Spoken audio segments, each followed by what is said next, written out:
Hi hello నేను మీ Krishna. David MLA కార్యక్రమంలో భాగంగా ఈరోజు మనం విశాఖ ఉత్తర నియోజకవర్గ ఎమ్మెల్యే గారు పెన్మత్స విష్ణు కుమార్ రాజు గారు మనతో ఉన్నారు.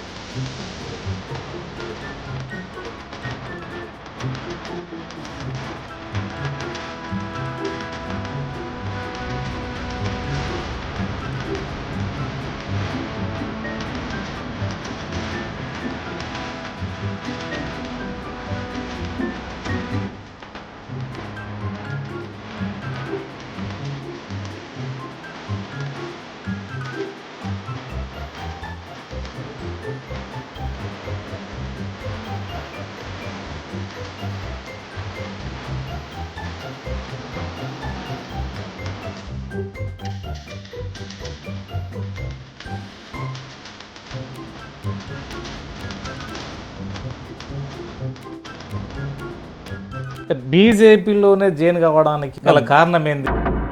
In the entire Andhra Pradesh, first seat in B Pharmacy in 1978. Sir political entry father కూడా ఉన్నాడా? పాలిటిక్స్ బిజినెస్ పరంగా చూడలేదు. జగన్ గారిని కలుస్తాను అని కూడా మీరు ఒక మాట అన్నారు. అంటే ఇది ఏ సందర్భం అని? ఒక డిగ్నిఫైడ్ పార్టీ, మచ్చలేనటువంటి పార్టీ, అవినీతికి దూరంగా ఉండే పార్టీ. ఈ నియోజకవర్గం నుండి 2 దఫాలో గెలిచిన వాళ్ళు లేరు. దాన్ని మీరు బ్రేక్ చేశారా? ఇక్కడ పాలిటిక్స్లో కొంత పాలిష్ కొట్టాలి.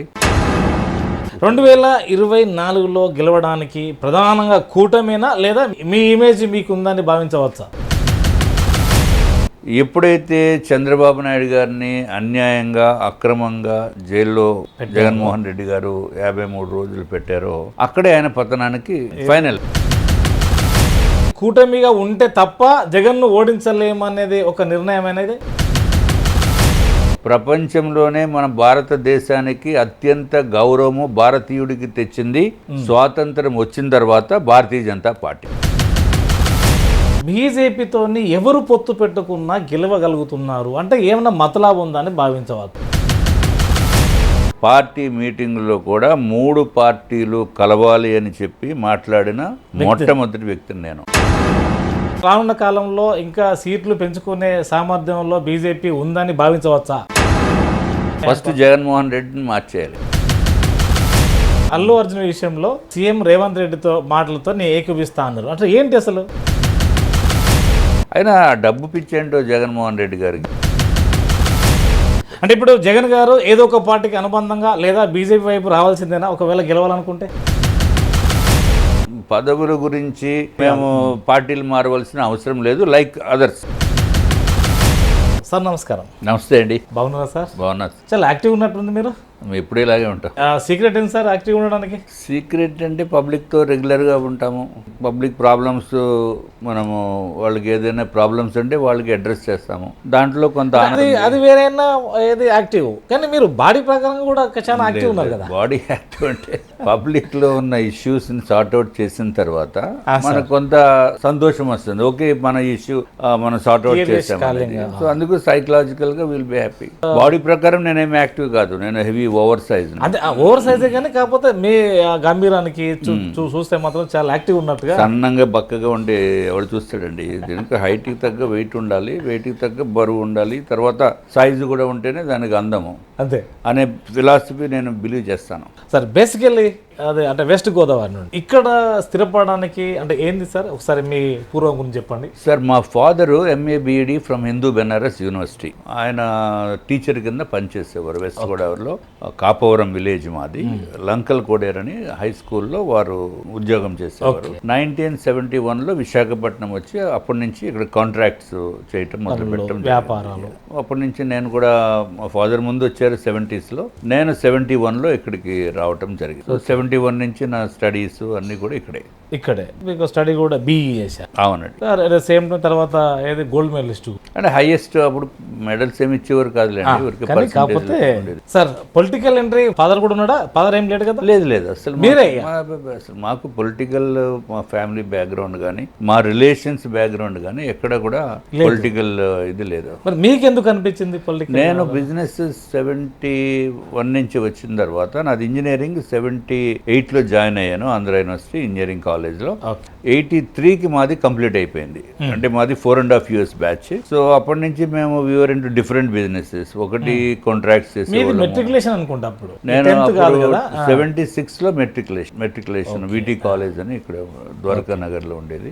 సో దాంట్లో నాకు స్టేట్లో 34th ర్యాంకు నాకు వచ్చింది. తర్వాత ఎడ్యుకేషన్ పరంగా నాకు బాగానే ఉండేది. ఐఎమ్ నేషనల్ మెరిట్ స్కాలర్షిప్ హోల్డర్ని. తర్వాత ఏవియన్ కాలేజ్లో 76 నుంచి 78 వరకు ఇంటర్మీడియట్ అక్కడ చేశాను. తర్వాత 78లో నేను ఫస్ట్ టైం అదే ఆంధ్ర యూనివర్సిటీలో బీఫార్మసీలో జాయిన్ అయ్యాను. అప్పుడు బైపీసీ ఎంపీసీ రెండిట్లకి కూడా బీఫార్మసీ అడ్మిషన్స్ ఇచ్చేవారు.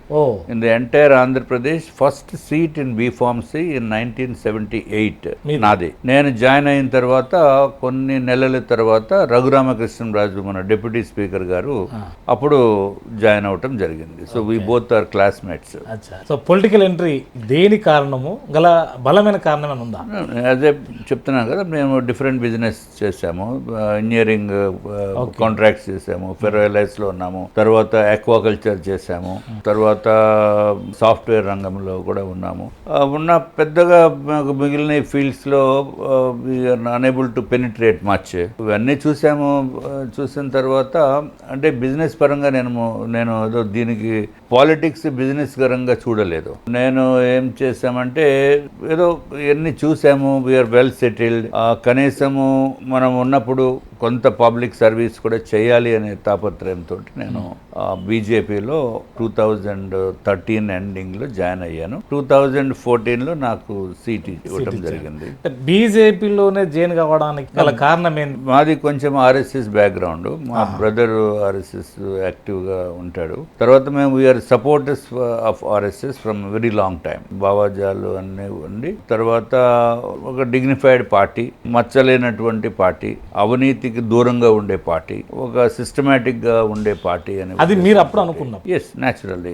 కానీ అప్పటికి ఇప్పటికి తేడా అయింది కదా సార్. ఒకప్పుడు వాజ్పేయి ఉన్నటువంటి బీజేపీ వేరు, ఇప్పటి బీజేపీ వేరు అని. అంటే అన్ని ఒకలాగే ఉండవు. కొంచెము పరిస్థితులను బట్టి మారవలసిన నెసెసిటీ ఉంటుంది ఎవరికైనా సరే. మనం ఇదివరకు చిన్నప్పుడు ఎట్లా ఉన్నామో ఇప్పుడు కూడా అదే ఉంటామంటే అది జరిగేది కాదు. ఇప్పుడు ప్రజెంట్ ట్రెండ్ ఏ విధంగా నడుస్తుందో ఆ విధంగానూ కూడా మనం మారవలసిన నెసెసిటీ ఉంది. బట్ బేసిక్ సిద్ధాంతాలని మాత్రం ఎక్కడ మర్చిపోకూడదు. ఫర్ ఎగ్జాంపుల్ బీజేపీలో ఎక్కడ కరప్షన్ ఉండదు. మీకు ఎక్కడ చూసినా ఒక్క మాట కరప్షన్ అనే మాట ఉండదు. So public service is very very important as far as BJP is concern. So నేను 14లో కంటెస్ట్ చేశాము. అప్పుడు Telugu Desam party, Bharatiya Janata party, Pawan Kalyan garu external గా సపోర్ట్ చేశారు. So I won from north assembly Visakhapatnam ఎమ్మెల్యేగా నేను గెలిచాను వారందరూ సహకారాలతోటి. So 14 to 19 I was the floor leader of the party. తర్వాత బీజేపీలో I performed well to my satisfaction. I spoke in the assembly for around 33 hours 26 minutes in the assembly. నా total track record. వేరేజ్ జగన్మోహన్ రెడ్డి గారు 26 గంటల 30 నిమిషాలు ఎంతో వారు మాట్లాడారు. So నాకున్న ఇచ్చిన అవకాశాలని నేను పబ్లిక్ ఇష్యూస్ని రైజ్ చేయటము, దాంట్లో ఏమీ మొహమాటం కానీ ఏమీ ఉండేది కాదు. ఉన్న whatever is there, public have elected me to represent their issues. నేను ఏదో నా పర్సనల్ మొహమాటంతో లేకపోతే సీఎం గారు ఏమనుకుంటారో లేకపోతే ఇంకొకళ్ళు ఏమనుకుంటారో అనుకుంటే అది కరెక్ట్ కాదు అనే ఉద్దేశంతో నేను I use to be little vocal. ఇది కొంత వివాదాస్పదానికి కూడా దారితీస్తుంది కదా. అంటే మీరేమనుకుంటారు, ఏదైనా ముక్కుసూటి తత్వం వల్ల ఇట్లాంటి ఏమైనా జరుగుతుంటాయి అనుకోవచ్చు? ఏదన్నా అవ్వచ్చు. పాలిటిక్స్ లో అన్ని ముక్కుసూటిగా వెళ్తే అది కరెక్ట్ కూడా కాదు. మళ్ళీ తెలిసినప్పుడు కూడా మళ్ళీ మీరు అట్లనే అది మన మెంటాలిటీ మార్చుకోలేము. ఇప్పుడు మీరేదో బాగుండాలని చెప్పి మీరు చాలా అందంగా ఉన్నారండి, మీరు చాలా వైట్ గా ఉన్నారండి, మీరు ఎంతో ఇది ఉన్నారండి అని చెప్తే అది ఎట్లా కాదు, కరెక్ట్ కాదు కదా. మీ కలర్ ఏంటో, మీ కాంప్లెక్షన్ ఏంటో మీకు తెలుసు. సో బట్ పాలిటిక్స్ లో కొంత పాలిష్ కొట్టాలి. జనరల్గా అది కొట్టిన వాళ్ళకి బాగుంటుంది, ఫ్యూచర్ చాలా బాగుంటుంది. కొంత ఏమైనా డిసప్పాయింట్ ఉందనుకోవచ్చా? రెండు దఫాలుగా మీరు గెలిచిన కానీ మంత్రి పదవి రాకపోవడం, ఒకసారి బీజేపీలో మరి మొదటిసారి గెలిచిన వాళ్ళకి కూడా వచ్చింది కదా సార్? అట్లాగా అనుకోవచ్చు. నాకంటే ఆయన ఎఫిషియెంట్ పర్సన్, దాంట్లో ఏముంది. ఇప్పుడు సత్యకుమార్ గారు మీరు మాట్లాడేది సత్యకుమార్ గారి గురించి డెఫినెట్ గా ఒకరిగా ఇచ్చారు కదా, that's okay. But is the national general secretary. So ఆయనకున్న కేపబిలిటీస్ వేరు. ప్రస్తుతం ఉన్న రాష్ట్ర పరిస్థితుల్లో ఆయనకున్న అక్కడ ఢిల్లీలో ఉన్న కేంద్రంలో ఉన్న సిచ్యువేషన్, పరిచయాలు అవన్నీ కూడా రాష్ట్ర ప్రభుత్వానికి కూడా పనికొస్తాయి ప్రస్తుతం ఉన్న పరిస్థితుల్లో. So what ever it is, ఎప్పుడు ఏమి సఫర్ కాలేదు. I don't. మీరు మోడీ గారికి అతి దగ్గరగా ఉన్నారు దాదాపు కొంతకాలం, అంటే మీన్స్ ఇక్కడికి వచ్చినప్పుడు మీరు దగ్గరగా చూశారు కదా, ఎట్లా అనిపించింది తనతోనే ఆత్మీయత? Is a great personality, is an excellent personality. అసలు మోడీ గారు ఆయన కలవటమే మన అదృష్టంగా మనం భావించవలసిన అవసరం ఉంది. ఆయన ఎక్కడ కూడా డిస్కరేజ్మెంట్ అనేది ఉండదు. డిసప్పాయింట్ అయ్యే వాళ్ళని ఎంకరేజ్ చేసే మనస్తత్వం ఉన్న వ్యక్తి నరేంద్ర మోడీ గారు. సో దగ్గరగా అంటే నాకు పెద్ద ఊరికి ఏదైనా వచ్చినప్పుడు కలిసేదానికి మీరు ఉన్నప్పుడే ఎట్లా అనిపించింది? అంటే నాకు ఒక్కసారి ఆయనతోటి కొంచెం మాట్లాడి పరిస్థితి 2019లో వచ్చింది. 2019 ఎలక్షన్స్లో మేము విశాఖపట్నంలో మా కాన్స్టిట్యున్సీలో రైల్వే గ్రౌండ్స్ లో మీటింగ్ జరిగినప్పుడు గౌరవ ప్రధానమంత్రి గారు అప్పుడు నా వారు మీటింగ్ లో వారి పక్కనే కూర్చునే అదృష్టం నాకు వచ్చింది. అదే అందుకనే ఆ క్లిప్స్ ఉన్నాయి కాబట్టి, ఆ క్లిప్స్ ఉన్నాయి. దాన్ని పెద్ద కాంట్రవర్సీ కూడా అయింది తర్వాత టీవీ ఛానల్స్ మూలాన. అప్పుడు వారు అడిగారు నన్ను, నువ్వే కంటెస్ట్ చేస్తున్నావు? నేనే సార్ అన్న. ఎలక్షన్ క్యాంపెయిన్ కదా, స్పీచ్ ఇవ్వలేదు, పబ్లిక్ స్పీచ్ ఇవ్వాలి. సో గెలుస్తావు కదా అన్నారు. 100% ఓడిపోతాను సార్ అని చెప్పాను. నేను చెప్పాను అప్పుడే, ఏదో ఓడిపోతాం మనకు తెలుసు 19లో. ఎందుకంటే 14 to 19 మీకు we have done a wonderful job till 19, but public minds ని కంప్లీట్ గా కరప్ట్ చేసేసింది టీడీపీ ప్రభుత్వం అప్పుడు. యాజ్ ఇఫ్ ఏదో భారతీయ జనతా పార్టీ రాష్ట్రానికి మోసం చేసిందనో రకరకాలు అప్పుడున్న రాజకీయ పరిస్థితుల్లో వాళ్ళు టీడీపీ వాళ్ళు పెద్ద ఎత్తున దుష్ప్రచారము చేయటం జరిగింది టీడీపీ. ఇప్పుడు ఆ సిచ్యువేషన్లో బీజేపీకి ఛాన్సెస్ చాలా పబ్లిక్ నమ్మేశారు. మాకు ఛానల్స్ లేవు, ఫస్ట్ పాయింట్. మాకు టీవీ ఛానల్స్ జగన్ గారి లాగా సాక్షి పేపరు, సాక్షి టీవీ అటువంటిది లేదు. అట్లాగే టీడీపీ వారికి కూడా కొన్ని ప్రత్యేకమైన ఛానల్స్, పేపర్స్ ఉన్నాయి. మేము ఎంత మంచి పని చేసినా చెప్పుకునే దానికి అవకాశం లేనటువంటి పబ్లిక్లోకి మేము పెనిట్రేట్ కాలేకపోయాం in 2019. దాని వలన మాకు ఛాన్సెస్ గెలుపొందేదానికి ఛాన్సెస్ తక్కువైనాయి. తెలుసు we are definitely going to lose the election అనేది. సో తెలిసినప్పుడు ప్రధానమంత్రి లాంటి వ్యక్తి అడిగినప్పుడు మనము అబద్ధం చెప్పాల్సిన అవసరం ఏంది? అబద్ధం నేను చెప్పను, నెసెసిటీ లేదు, తప్పు కూడా కరెక్ట్ కూడా కాదు. ఆయనకి మనము డెఫినెట్ గా ఉన్న వాస్తవాన్ని ఎక్స్ప్లెయిన్ చేయాలి. సో అందుకని చెప్పాను. సో మరి తన రియాక్షన్ వాట్ అబౌట్ మోడీ గారు ఏమన్నారంటే అదేంటి అన్నారు. అవును సార్ అన్నాను. ఎంపీ గారి పరిస్థితి ఏంటి అన్నారు. పురంధేశ్వరి గారు కంటెస్ట్ చేశారు, ఆవిడ కూడా 100% ఓడిపోతారు సార్ అని చెప్పాను. సో ఈ క్రమమైనా మిమ్మల్ని టీడీపీ మొత్తం మీద అంటే ఇక్కడ అవుట్ ఏం ఉండదు అని ఒక స్టేట్మెంట్ కూడా అదే నేను చెప్పింది 19 అండి, ఫస్ట్ 2000 నేను చెప్పింది ప్రధానమంత్రి గారి గురించి చెప్పాను. ఆయన గురించి నేను క్యాంపెయిన్ లో మాట్లాడిన తర్వాత స్టేట్ పరిస్థితి ఏమని అడిగారు. స్టేట్ పరిస్థితి ఒక్క సీట్ కూడా రాదు సార్ బీజేపీకి అని చెప్పాను. ఎంపీ అంటే ఎంపీ కూడా రాదు సార్. ముఖం మీద కొట్టినట్టే. అరే వాస్తవం అది, మనం ముఖం మీద అంటే మీరు ఏ విధంగానే అనుకోండి, ఉన్న వాస్తవం మనం చెప్పాలి. సో మనకున్న టైమే తక్కువ. సో సాక్షాత్తు ప్రధానమంత్రి గారికి మా పార్టీ టాప్ అబద్ధం కాదు, వాస్తవం చెప్పవలసిన బాధ్యత ఉంది. తప్పించుకోవాలంటే తప్పించుకోవచ్చు sir, we may get some seat sir అనేది. ఎందుకు నాకు తెలుసు 100% రాదని. So I told him very clear. తర్వాత ఆయన ఇంత చెప్పిన తర్వాత కూడా okay don't worry, you fight, politics ఏదైనా అవ్వచ్చు, you fight for the election అని చెప్పారు. సో ఆ విధంగా ఆయన ఎప్పుడు పాజిటివ్ యాటిట్యూడ్. సో అదే క్రమంలో అంటే అంతకన్నా ముందు వెనక అనుకోండి, జగన్ గారిని కలుస్తాను అని కూడా మీరు ఒక మాట అన్నారు. అంటే ఇది ఏ సందర్భం? జగన్ గారికి నాకు 2014 to 17 మేము ఎమ్మెల్యేస్గా ఉన్నప్పుడు ఆయన ప్రతిపక్ష నేత. ఆయన యాంటీ రూమ్లోకి కొంచెం చనువుగా వెళ్ళే వ్యక్తినిలో నేను ఒకడిని. So I met him so many times. So తర్వాత వారు పాదయాత్రకు అని చెప్పి ఆల్మోస్ట్ 1.5 years ముందు, ఎలక్షన్ ముందు నుంచి ఆయన ఇంక అసెంబ్లీకి రాలేదు. సో తర్వాత అసెంబ్లీకి రానప్పుడు పాత పరిచయాలు ఎట్లాగా ఇది అవుతుంది, మర్చిపోలేము. కాబట్టి వైజాగ్ వచ్చినప్పుడు నేను కలుస్తాను. మా మామగారు కూడా, మా మామగారు లేరు, ఇప్పుడు చనిపోయారు. వారు కూడా ఈ జగన్ అంటే ఫేవరెట్.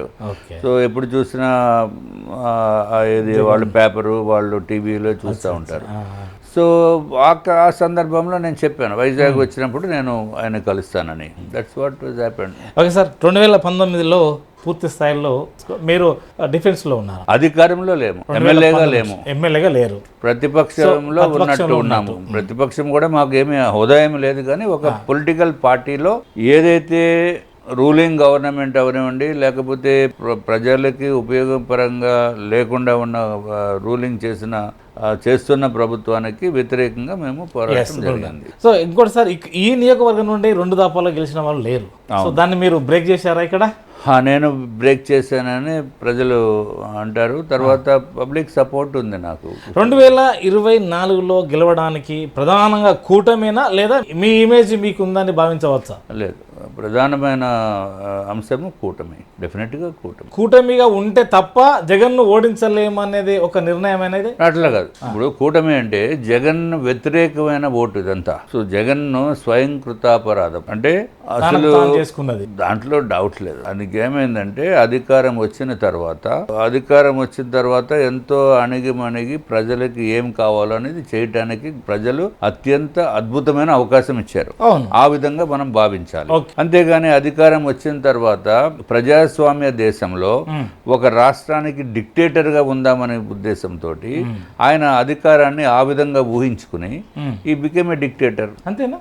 100%. కానీ పేదవారికి మంచి జరిగినట్టు అసలు నిజమే. ఎవరికి మంచి జరిగింది? మీరు పేదవారికి. అరే ఏం చెప్తున్నారండి, అంత బోగస్. అది జరగకపోవడం వల్ల అది అసలు ఆయన ఫస్ట్ ఆయన రావటం ఏం చేశారండి, ప్రజావేదికను కూల్చేశారు. ప్రజావేదికను కూల్చేయడం అంటే ప్రజలకి అక్కడ ఎవరైతే సీఎం ఉన్నారో, లేకపోతే ఎవరైతే పబ్లిక్ రిప్రజెంటేషన్స్ని ఇచ్చుకుని ఆ సమస్యలని మనము పొలిటికల్ లెవెల్లో కానీ, లేకపోతే అధికార యంత్రాంగానికి కానీ చెప్పడానికి అవకాశం ఉన్న వేదిక అది.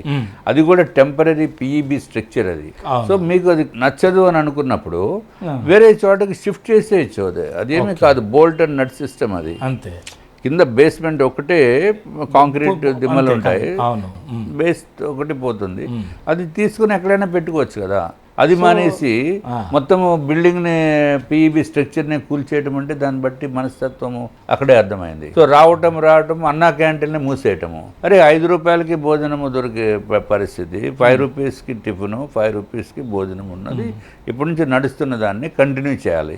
ఇప్పుడు స్టాలిన్ ఏం చేశారు చెప్పండి చెన్నైలో? అంతకుముందు జయలలిత గారు పెట్టిన ప్రోగ్రామ్స్ని అది కంటిన్యూ చేశారు. జయలలిత గారితో ఉన్న ఫొటోస్ని కూడా, ఆ బ్యాగ్స్, పిల్లలకి స్కూల్ పిల్లల బ్యాగ్స్ కూడా ఈయన ప్రభుత్వం వచ్చిన తర్వాత కూడా అది కంటిన్యూ చేశారు. అంతేగాని ఈ ఫోటో ఉంది కదా అని పీకేయటము, లేకపోతే కొత్త బ్యాగ్లకు ఆర్డర్ ఇవ్వటం చేయలేదు. సో కనీసం మినిమం కామన్ సెన్స్ లేకుండా ఏదో కక్ష సాధింపు చర్యలు అన్న భావనతోటి ఆయన ప్రస్తావన మొదలుపెట్టారు. 2024లో కూటమి ఎలా మీకు సపోర్ట్ చేసింది? మీరు దిగ్విజయంగా అత్యధిక మెజార్టీ యాజ్ ఒక బీజేపీ నుంచి బయటపడ్డారు. 3 పార్టీల కలయిక, భారతీయ జనతా పార్టీ, జనసేన, టీడీపీ. అంటే ప్రధానమంత్రి నరేంద్ర మోడీ గారు ఫేస్ వాల్యూ అనివ్వండి, హవా అనివ్వండి, పవన్ కళ్యాణ్ గారిది, చంద్రబాబు నాయుడు గారు, ఈ 3 కలయిక ఒక అద్భుతమైన కలయిక. ఎప్పుడైతే చంద్రబాబు నాయుడు గారిని అన్యాయంగా, అక్రమంగా జైల్లో జగన్మోహన్ రెడ్డి గారు 53 రోజులు పెట్టారో, అక్కడే ఆయన పతనానికి ఫైనల్. ముందు అడుగు పడింది. అది ముందడుగు కాదు, ముందడుగు ఎప్పుడో పడింది, అది ఫైనల్ నెయిల్ అంది కాఫ్ అని అంటాం మనం. అక్కడ అయిపోయింది. దాంతో మూడు కలవటంతో ఇంకా వైసీపీ ఇస్ రూల్డ్ అవుట్ అనేది తెలుసు. సార్ ఇంకోటి, బీజేపీతోని ఎవరు పొత్తు పెట్టుకున్నా గెలవగలుగుతున్నారు అంటే ఏమన్నా మతలాభం ఉందా అని భావించవచ్చు. మతలబ్ అంటే మీకు బీజేపీ ఒక ధైర్యాన్ని ఇచ్చే పార్టీ. ఫస్ట్ పాయింట్, ప్రజలకి సంక్షేమానికి బీజేపీ చేస్తుంది అనేది అందరికీ తెలుసున్న విషయము. ప్రపంచంలోనే మన భారతదేశానికి అత్యంత గౌరవము భారతీయుడికి తెచ్చింది స్వాతంత్రం వచ్చిన తర్వాత భారతీయ జనతా పార్టీ. అంతేనా? 100%. కాంగ్రెస్ చేయలేదు. ఏం తెచ్చింది కాంగ్రెస్? మీ కాంగ్రెస్ ఉన్న టైంకి ప్రధానమంత్రి నరేంద్ర మోడీ గారు ఉన్న టైంకి ఇంటర్నేషనల్ డిప్లొమసీ ఏమనివ్వండి, లేకపోతే ఇంటర్నేషనల్ గా ఎవరికి భారతీయుడు అంటే గౌరవం ఎక్కడొచ్చింది? కాంగ్రెస్ టైంలో కూడా నేను ఇతర దేశాలకు వెళ్ళినప్పుడు చెప్పకూడనటువంటి మాటలతోటి మాట్లాడేవారు కాంగ్రెస్ ఎవరైతే లీడర్స్ పైన. కాంగ్రెస్ లో లౌకికత్వము, సమానత్వము అన్ని ఉంటాయి కదా. ఇది ఓన్లీ మతతత్వం పార్టీ అంటారు కదా సార్, నేను నిజమేనా? చాలా తప్పు. మతతత్వ పార్టీ అనేది పచ్చి తప్పు. అది ఏమీ కాదు. అటువంటిది అపోహ ఎవరి దగ్గర ఉంటే అది చాలా తప్పు. ఇక్కడ ఇంకొక ఈ మధ్యలో వచ్చేటువంటి అంశం ఏంటంటే, ఫస్ట్ ఈడీని కానీ లేకపోతే వాళ్ళ దగ్గర ఉన్నటువంటి ప్రభుత్వ సంస్థలను ప్రజల మీదకి లేదంటే సంస్థల మీదకి పంపించిన తర్వాత వాళ్ళ దగ్గర నుంచి వెళ్ళి ఎలక్ట్రల్ బాండ్ లాగా తీసుకొని, మీరు అన్నారు ఇందాక ఇది మాది స్వచ్ఛమైన పార్టీ, ఇది ఎలాంటి అవినీతి లేని పార్టీ, అవినీతి లేని పార్టీకి ఇంతగానము పార్టీ ఫండ్ ఎక్కడి నుంచి వచ్చింది, వాళ్ళు ఏదో వాషింగ్ పౌడర్ నిర్మాణ లెక్క, అంతకన్నా ముందేమో ఈడీ ప్రవేశిస్తుంది, వాళ్ళపైన రైడ్ చేస్తుంది, వాళ్ళ సంస్థలను ఆపుతుంది, ఆ తర్వాత వాళ్ళు ఒక ఎలక్ట్రల్ బాండ్ మీద ఒక కనీసానికి 100 కోట్లు 200 కోట్లు ఇచ్చిన తర్వాత మళ్ళీ వాళ్ళ కంపెనీ రన్ అవుతుంది, మీకేమో బయటపడతారు. అంటే ఏంటి ఇక్కడ ఏం చిక్కు వచ్చింది, దీనికి క్లారిఫై చేయండి.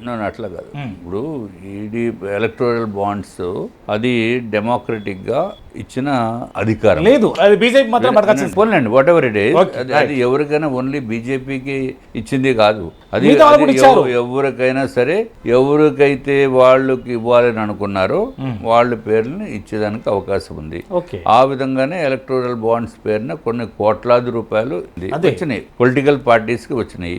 పొలిటికల్ పార్టీస్ కి వచ్చిన వలన వాళ్ళందరి పైన ఈడీ రైడ్లు, వాళ్ళందరి పైన సిబిఐ రైడ్లు అనే విధంగా మీరు మాట్లాడుతున్నారు. అది తప్పు. జరిగిన తర్వాత ఎలక్ట్రల్ బాండ్ వచ్చినాయి సార్, నేను అనేది ఇది క్లియర్ ఇక్కడ. ఎందుకంటే ఆల్రెడీ ఒక సర్వే బయటకు వచ్చింది కదా అది ఆల్రెడీ.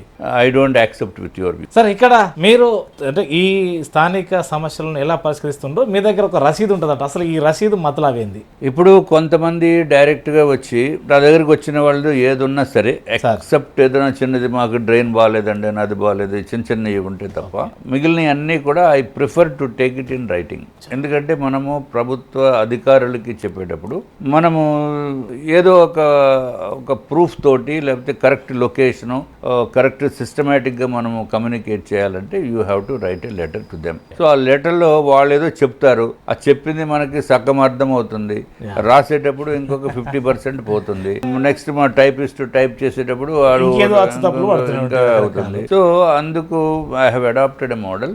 ఏది అయినా సరే ఎక్సెప్ట్ ఏదైనా ఓవరాల్గా చెప్తే మనకు అర్థమయ్యేది తప్ప మిగిలినవన్నీ కూడా నేను ఇన్ రైటింగ్ ఇవ్వమని చెప్తాను. So that is the system which has been adapted. వాళ్ళు రాయటానికి ఇబ్బంది అయితే మా వాళ్ళే ఉంటారు అక్కడ రాయటానికి కూడా. సో వాళ్ళు వచ్చి చెప్పడము, వాళ్ళు ఒక వైట్ పేపర్ మీద రాసి వాళ్ళ ప్రాబ్లం చెప్తే ఇమీడియట్గా మనం సార్ట్ అవుట్ చేసేదానికి అవకాశం ఉంటే చేస్తాము. ఒకవేళ సార్ట్ అవుట్ చేయకుండా టైం పడుతుంది అనుకోండి, మళ్ళీ వాళ్ళు రావాలంటే కష్టము ప్రతిసారి. సో అందుకని ఆ పేపర్ తీసుకుని కంప్లైంట్ మేము వీల్ గివ్ దెమ్ ఏ రిసిప్ట్, అక్నాలజ్మెంట్ ఇస్తాము. సో అప్పుడు వాళ్ళు ఫోన్ చేసి అడగొచ్చు. మా ఫోన్ నెంబర్స్ కూడా వాళ్ళ దగ్గర ఉంటాయి, దానిపైన రాసి ఉంటుంది. నెంబర్ చెప్తే పలానా నెంబర్ వాళ్ళ రసీదు నెంబర్ అంతే. సో అది సమస్య పరిష్కారానికి ఇది ఎప్పటి నుంచి స్టార్ట్ అయింది సార్? నేను 14 to 19 కూడా చేశాను. అది రైట్. ఇక్కడ నార్త్ లో ఎలాంటి సమస్యలు ఉన్నాయి ఇప్పటి వరకు? ఒక 3 ముఖ్యమైన అంశాలు మీరు ఏమైనా పరిష్కరించారా? మాకు ఇష్యూ ఏంటంటే నార్త్ నియోజకవర్గము చాలా కంజెస్టెడ్ నియోజకవర్గం ఏరియా. మీకు ఒక ఎండ్ నుంచి ఇంకొక ఎండ్ మీరు ట్రావెల్ చేయాలంటే మాక్సిమం మీకు పట్టేది ఒక ½ అన్ అవర్ పడుతుంది. అంటే ఒక length to north to south ఒక ½ అన్ అవర్. అలాగే వెస్ట్ టు ఈస్ట్ కూడా మ్యాక్సిమం ఒక హాఫ్ అన్ అవర్. బట్ ఈ ఇంత చిన్న డిస్టెన్స్లో కూడా మీకు population wise is very huge, number of residents are very very high. So అన్ని మీకు కొండలు పక్కన చూసే, కొండల్ని ఆక్యుపై చేసుకుని ఉన్న నియోజకవర్గం అంతా మాదే. చిన్న చిన్న ప్లేసులు, ఎక్కడ కొండ పైకి పోవాలన్నా చిన్న నేరో దారులు, దానికి మెట్లు ఉండవు సరిగ్గా, తర్వాత వాటర్ సప్లై ఉండదు, వాళ్ళు వెహికల్స్ ఎక్కడ పెట్టేదానికి కూడా అవకాశం ఉండదు. సో ఇటువంటి ఇష్యూస్, ఇట్స్ వెరీ కాంప్లికేటెడ్. ఇది నార్త్ అసెంబ్లీ కాన్స్టిట్యున్సీలో మీకు BPL families most probably highest. I think it should be around 75%. Beach road అభివృద్ధిపై మీరు ఎలాంటి చర్యలు తీసుకున్నారు? బీచ్ రోడ్డు ఇంకా అభివృద్ధి చేయాలి. అభివృద్ధి చేయటానికి అన్ని అవకాశాలు ఉన్నా ఇంకా ఇంకా చేయడానికి చాలా ఉంది.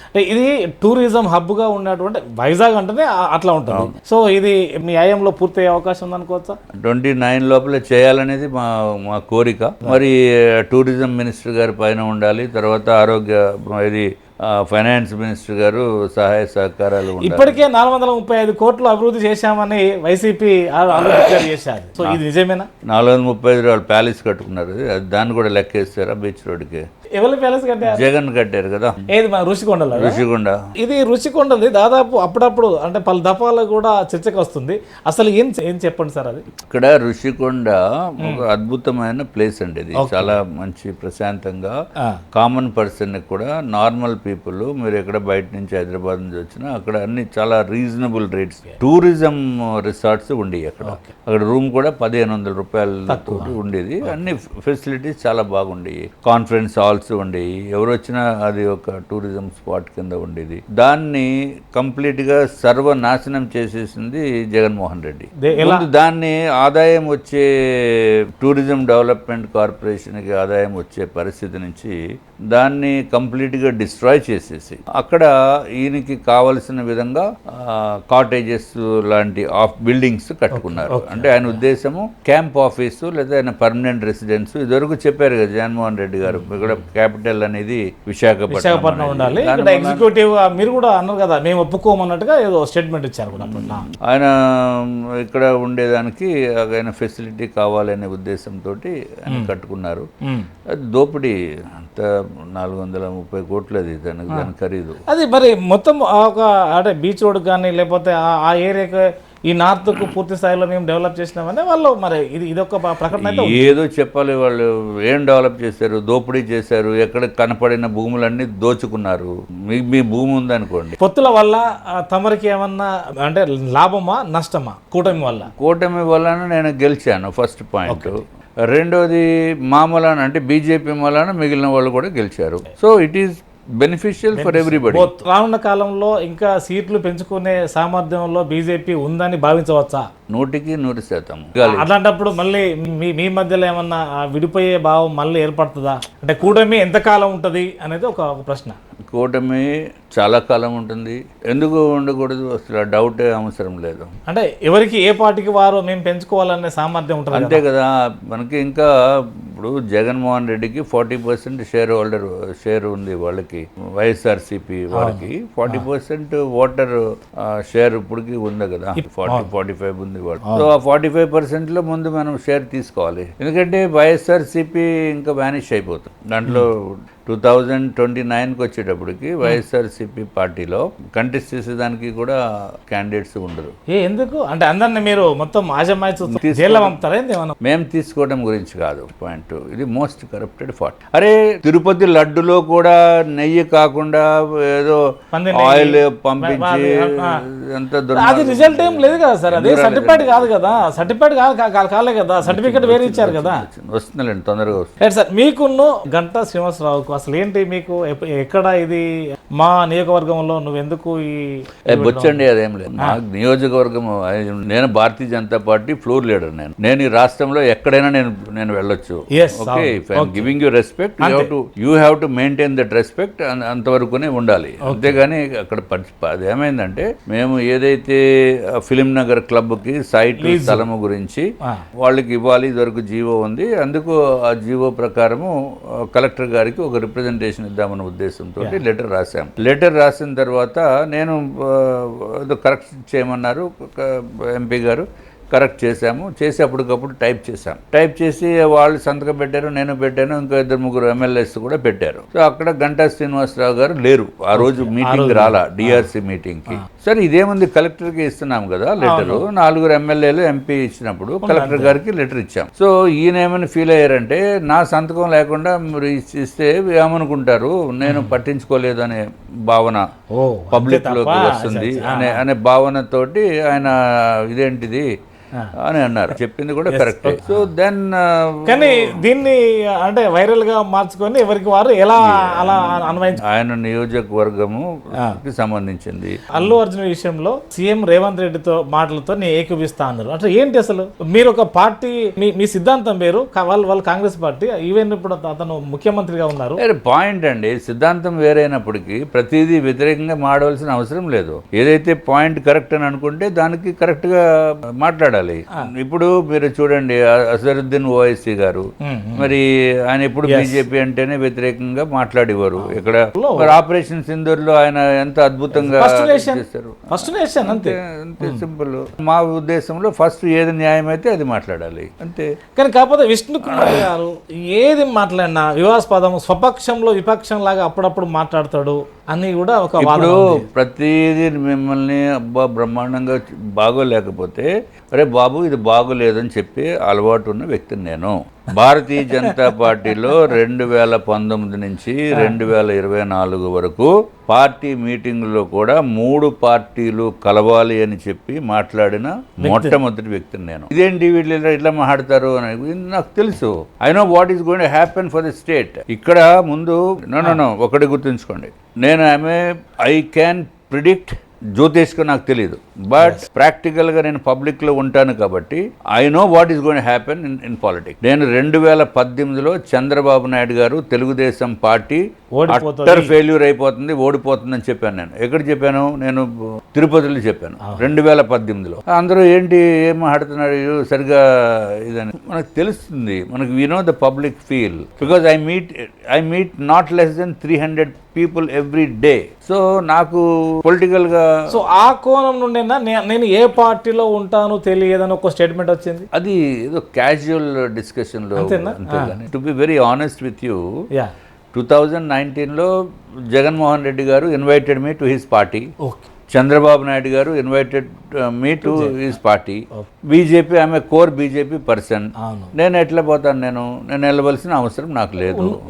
ఉన్నదే మీరు ఇక్కడ ఎక్కువ దిక్కు కూడా. నేను అందుకే ఏ పార్టీలో పోతామనేది ఏ సందర్భంలో అన్నానని నాకైతే గుర్తులేదు. కానీ బట్ నా పార్టీ ఉద్దేశము మారటానికి అనే 1% థాట్ కూడా నాకు ఎప్పుడు లేదు అసలు. ఫస్ట్ పాయింట్, నేను మారి ఉంటే వైఎస్ఆర్సీపీలో ఉంటే నేను I would have been the minister. So లేకపోతే టీడీపీలోకి వెళ్తే 2019లో at least I would have been an MLA. So నేనేదో పదవుల గురించి మేము పార్టీలు మారవలసిన అవసరం లేదు లైక్ అదర్స్. ఇప్పుడు మిగిలిన పొలిటీషియన్స్ అన్ని పార్టీలు చూసిన వ్యక్తులు ఉన్నారు. మరి వాళ్ళ గురించి ఏమనాలి? వాళ్ళు తెలుగుదేశం పార్టీ చూశారు, ప్రజారాజ్యం చూశారు, కాంగ్రెస్ చూశారు, మళ్ళీ టీడీపీ చూశారు, వైసీపీకి వెళ్దాం అనుకున్న వాళ్ళు కూడా ఉన్నారు.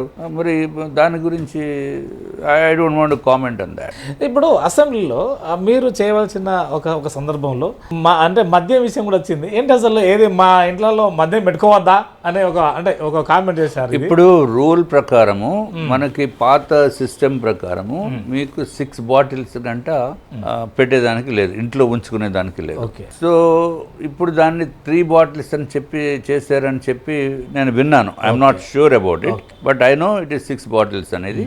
ఆ బాటిల్స్ మీకు even the government liquor shop నుంచి తీసుకుని కొన్న బాటిల్స్, సపోజ్ ఏదైనా సోషల్ పార్టీ గురించి మనం తీసుకున్న you cannot keep more than 3 or 6 bottles. So మీరు ఇంట్లో 10 బాటిల్స్ ఉన్నాయనుకోండి, then they can put a case against you. వాళ్ళు ఏమని చెప్పొచ్చు, మీరు నైట్ బ్లాక్ అమ్ముతున్నారు, లేకపోతే ఏదో హోర్డింగ్ లేకపోతే బెల్ట్ షాప్ కింద మీరు ఇక్కడ అమ్ముతున్నారు అనే మాటలు కూడా వచ్చేదానికి అవకాశం ఉంది. అందుకని హై నెట్వర్త్ పీపుల్కి, ఎందుకంటే ఇటువంటి యాక్టివిటీస్లో ఇన్వాల్వ్ అవ్వాల్సిన అవసరం ఉండదు ఫస్ట్ పాయింట్.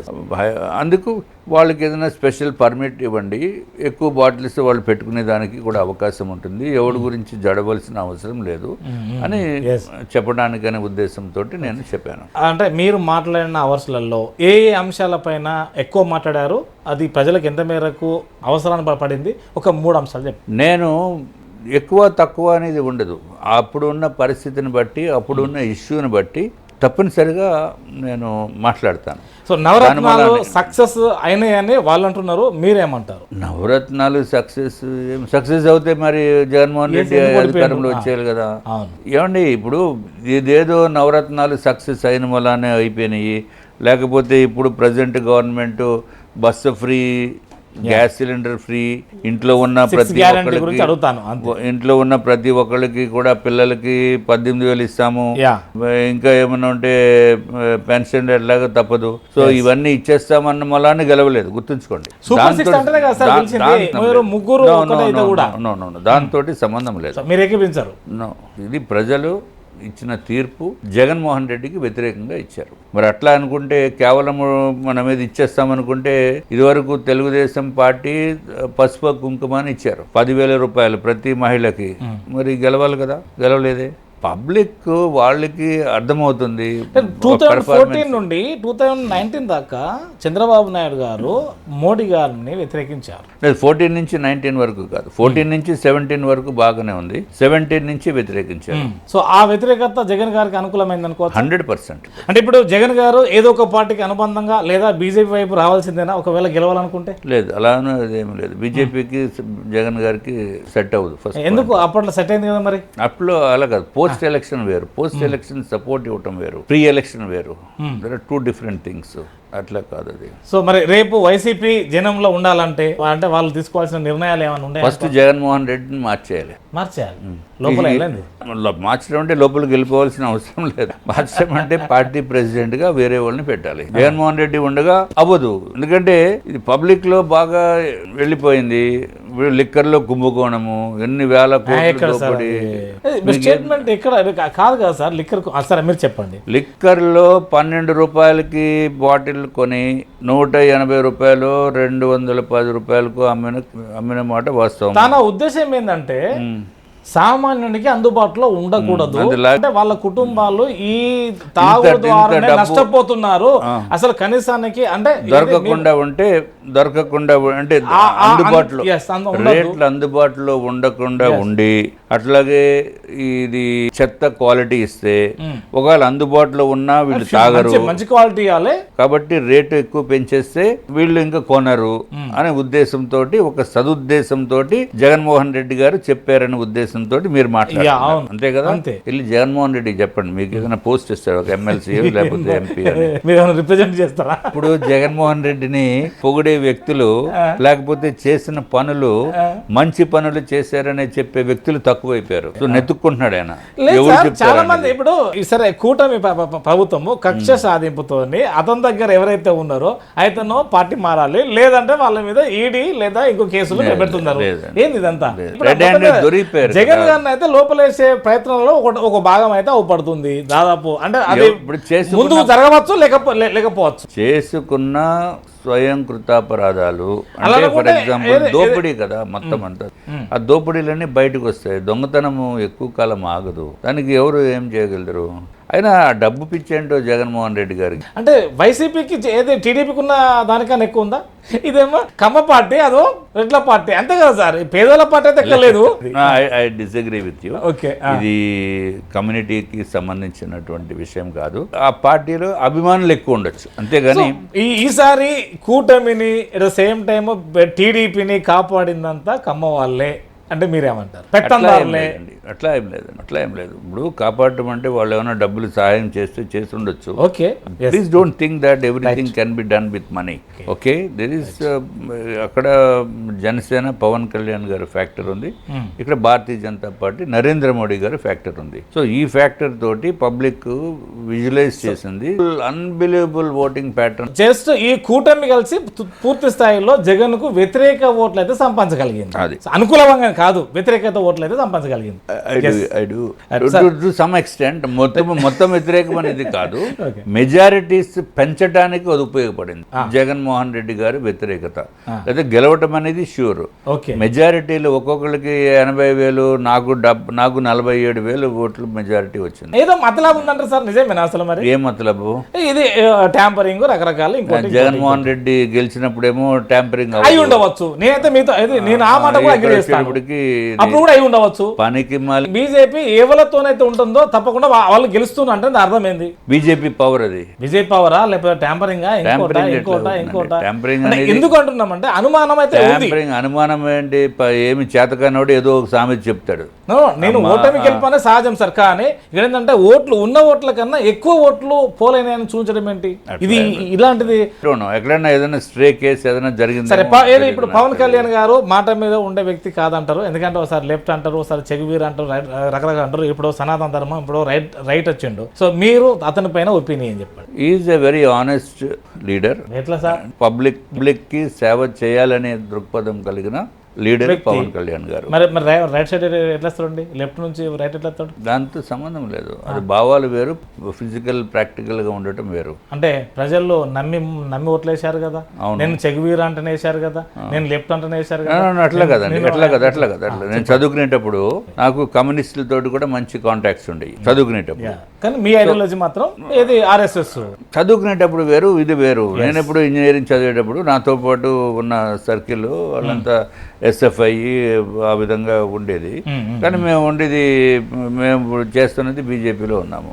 పాలిటిక్స్ మీకు దాంట్లో ఇన్ఫర్మేషన్ తీసుకుని చదివిన ఇది లేకపోతే పుస్తకాల ద్వారా అర్థం చేసుకుని ఆ మాటలు మాట్లాడేటప్పుడు మాట్లాడిన దానికి సేమ్ దీనికి ఇది వేరు.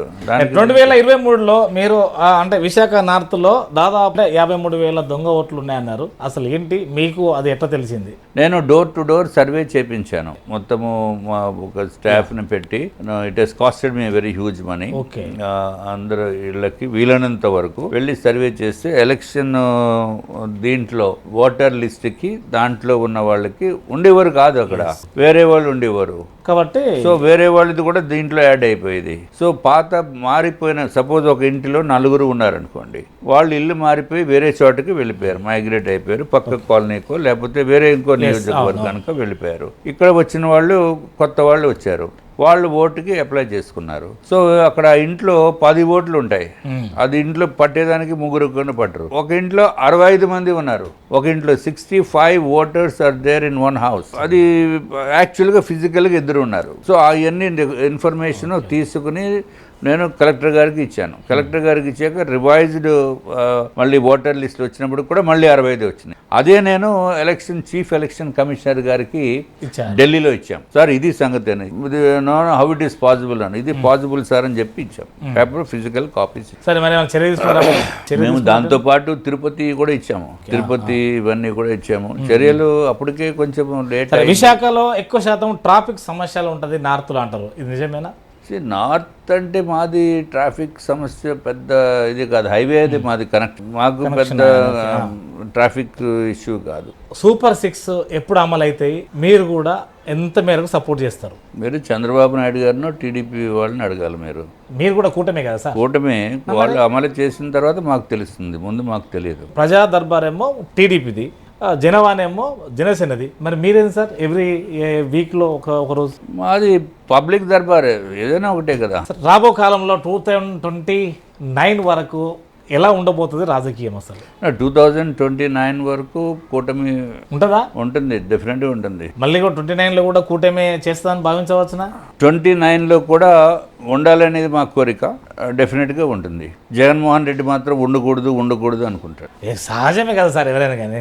ఇంకోటి సార్, ఇప్పటికిప్పుడు ఎలక్షన్ పెట్టినా కానీ జగన్మోహన్ రెడ్డి వస్తారని గ్యారంటీ ఉంది కదా? మరి 1 ఇయర్లోనే రేపటికి ఇంకా అంటే 12వ తారీఖు వస్తే 1 ఇయర్ కదా, ఈ 1 ఇయర్లోనే కూటమి ప్రభుత్వం పైన పూర్తి వ్యతిరేకత వచ్చింది. ఇది నిజం సార్? కూటమి ప్రభుత్వము వ్యతిరేకం అనేది జగన్మోహన్ రెడ్డికి ఆయన పైన ఉన్న ఫేవర్ ఉన్న వ్యక్తులు మాట్లాడి ఉండొచ్చు. ఎందుకంటే ఎదుటి వాళ్ళది ఏదో కొంచెము స్లో డౌన్ ఉంటే అబ్బో చాలా నాశనం అయిపోయిందని. ఎందుకంటే ఇది కూటమి ప్రభుత్వం వచ్చాక ఆలోచించవలసిన అవసరం ఏంటంటే, అసలు జగన్మోహన్ రెడ్డి గారి టైంలో ఉన్న ఇండస్ట్రీస్ అన్ని బయటపోయినాయి. ఎవడైనా ఇన్వెస్ట్మెంట్ పెట్టేదానికి భయము. ఎందుకంటే పెట్టాలంటే పర్మిషన్ ఆడికి 10% ఎంతో వారికి ఎవరెవరికి ఎవరు ఇవ్వాలో మాకు తెలియదు కరెక్ట్గా. అంత భయభ్రాంతులైన ఇండస్ట్రియలిస్టుల్ని ఇప్పుడు కూటమి ప్రభుత్వం వచ్చిన తర్వాత లక్షలాది కోట్ల రూపాయలు ఇన్వెస్ట్మెంట్స్ వస్తున్నాయి. మరి దానికి ఏం సమాధానం? ఎక్కడ సార్ మరి ఉద్యోగాలు లేవు యువతకు? ఇప్పుడే కదా వచ్చింది, ఇప్పుడే స్టార్ట్ అయింది.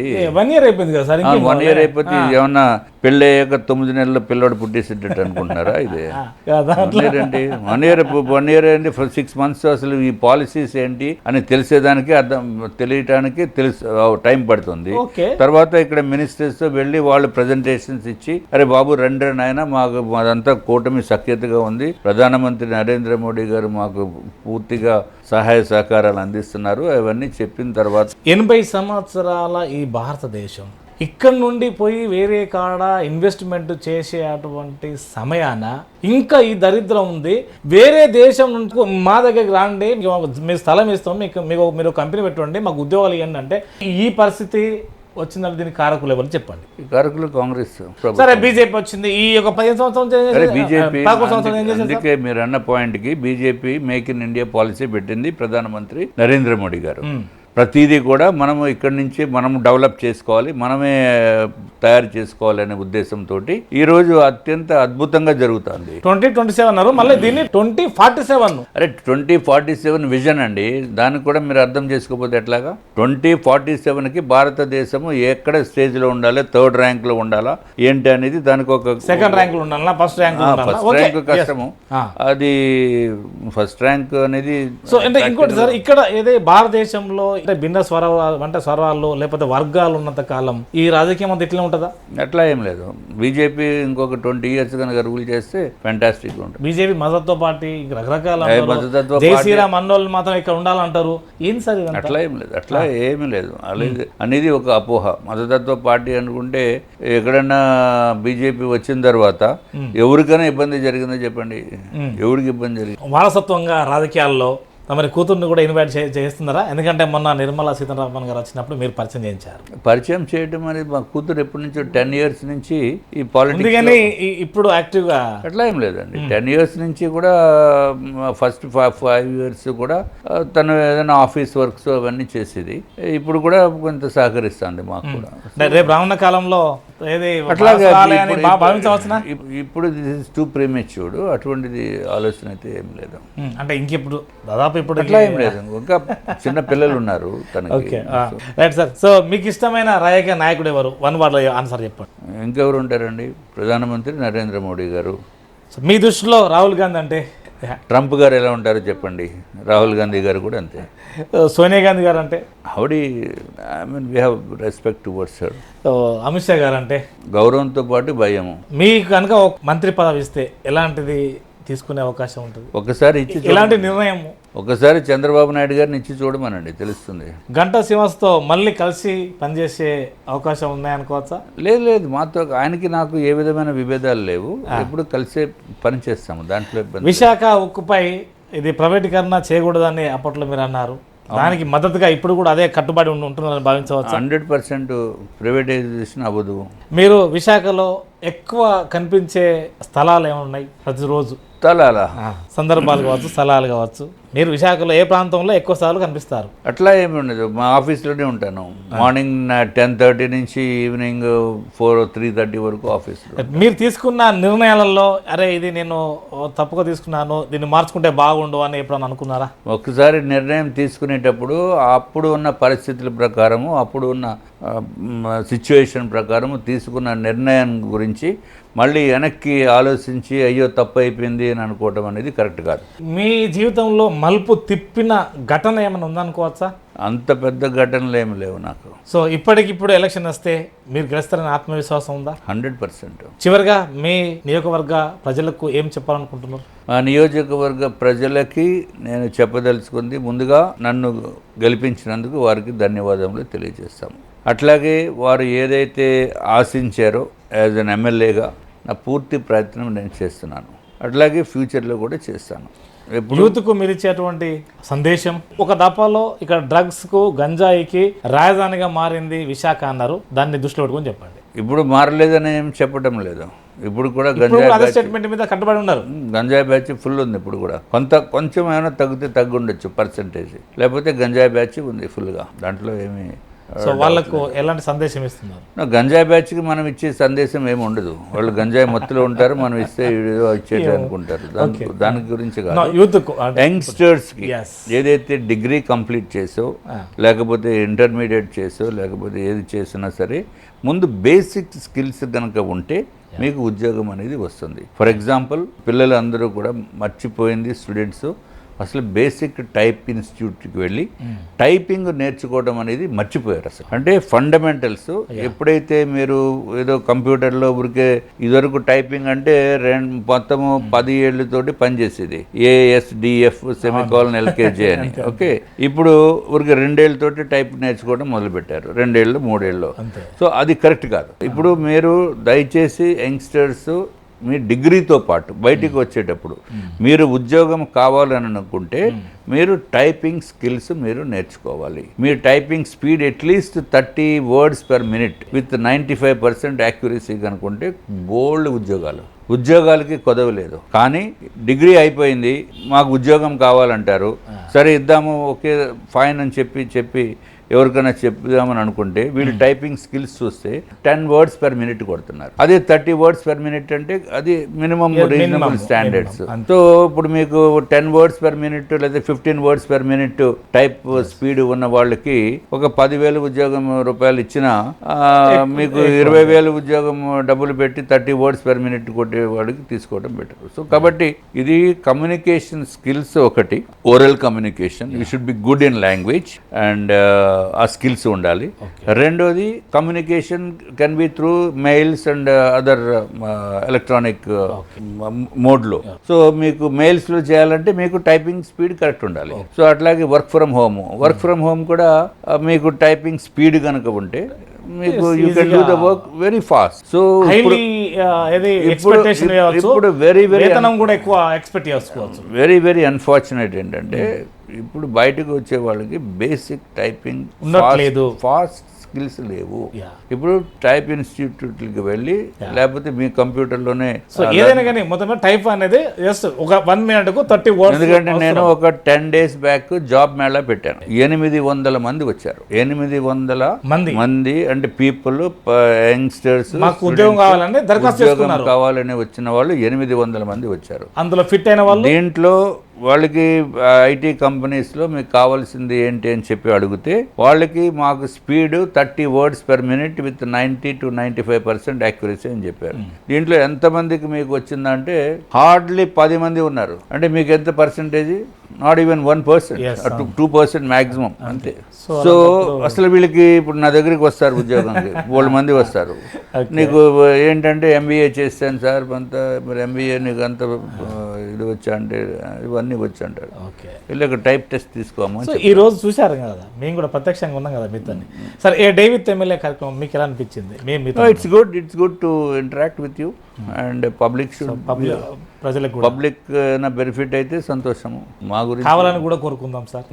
I want people to understand what MLA అంటే ఇదేమి పెద్ద ఏదో గోల్డ్ కిరీటం కాదు. అంటే మీకు కొన్ని అంటే పవర్స్, ఎగ్జిక్యూటివ్ పవర్స్ ఉంటాయి కదా సార్, ఆ పవర్స్ అండ్ ఫంక్షన్స్ ద్వారా కొద్దిగా ఇంకా ప్రజలకు ఎక్కువ దగ్గర అవుతారు కదా.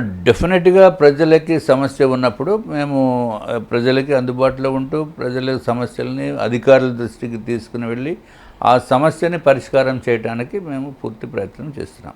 ఇప్పుడు ఫర్ ఎగ్జాంపుల్ ఒక అమ్మాయి ఇందాక లేడీ వచ్చింది, రేషన్ కార్డు 3 సంవత్సరాల నుంచి లేదు. దేనికి రేషన్ కార్డు లేదంటే ఇది వేలు ముద్ర పట్టలేదు.